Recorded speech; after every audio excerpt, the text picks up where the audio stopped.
தீபாவளியை முன்னிட்டு சொந்த ஊர்களுக்கு செல்லும் பயணிகளிடம் கட்டண கொள்ளையில் ஈடுபடும் ஆம்னி பேருந்துகள் மீது நடவடிக்கை எடுக்காமல் திமுக அரசு ஆம்னி பேருந்து நிர்வாகிகளிடம் கெஞ்சி வருவதாக பாமக தலைவர் அன்புமணி சாட்டியுள்ளார்.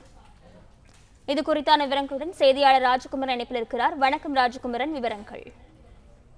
தீபாவளி பண்டிகைக்காக சொந்த ஊர் செல்வதற்கு பொதுமக்கள் ஆர்வத்தோடு தயாராகி வருகின்றார்கள். தலைநகரமான சென்னையிலிருந்து லட்சக்கணக்கானவர்கள் தங்களுடைய சொந்த ஊர்களுக்கு செல்வதற்காக தற்பொழுது ஆர்வத்துடன் முன்பதிவை தொடங்கி இருக்கக்கூடிய சூழ்நிலையில்தான் தனியார் ஆம்னி பேருந்துகளில் மதுரைக்கே சென்னையிலிருந்து கிட்டத்தட்ட 5000 ரூபாய் கட்டணமாக நிர்ணயிக்கப்பட்டிருப்பதாக குறிப்பிட்டு பாமக தலைவர் அன்புமணி ராமதாஸ் இந்த பதிவினை வெளியிட்டிருக்கின்றார்.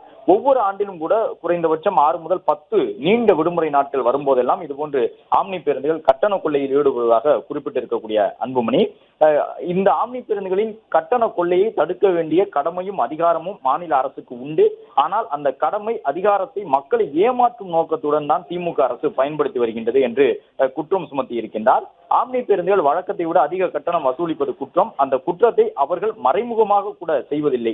பேருந்து பயணச்சீட்டை முன்பதிவு செய்வதற்கான இணையதளங்களில் கட்டண விவரங்களை வெளிப்படையாக வெளியிட்டிருக்கின்றார்கள் என்று குறிப்பிட்டிருக்கக்கூடிய அன்புமணி ராமதாஸ் கட்டண கொள்ளையில் ஈடுபடக்கூடிய நிறுவனங்களை நாளைய தினத்திற்குள் கட்டணத்தை குறைக்க வைக்க வேண்டும். கட்டண குறைப்பு குறித்த ஆம்னி பேருந்து நிர்வாகங்களுடன் அரசு பேச்சுவார்த்தை நடத்த வேண்டும் என்று குறிப்பிட்டிருக்கின்றார்.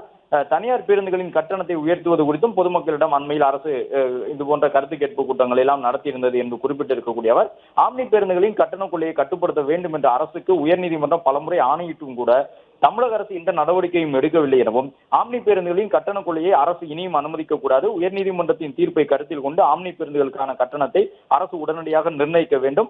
அதை மீறி ஆம்னி கட்டணம் வசூலித்தால் பேருந்துகளின் உரிமங்களை நிரந்தரமாக ரத்து செய்ய வேண்டும் என வலியுறுத்தியுள்ளார். பிளே ஸ்டோர் மற்றும் ஆப் ஸ்டோரில் இருந்து பாலிமர் செயலியை QR கோடு மூலம் பதிவிறக்கம் செய்யுங்கள். செய்திகளை உடனுக்குடன் பெறுங்கள்.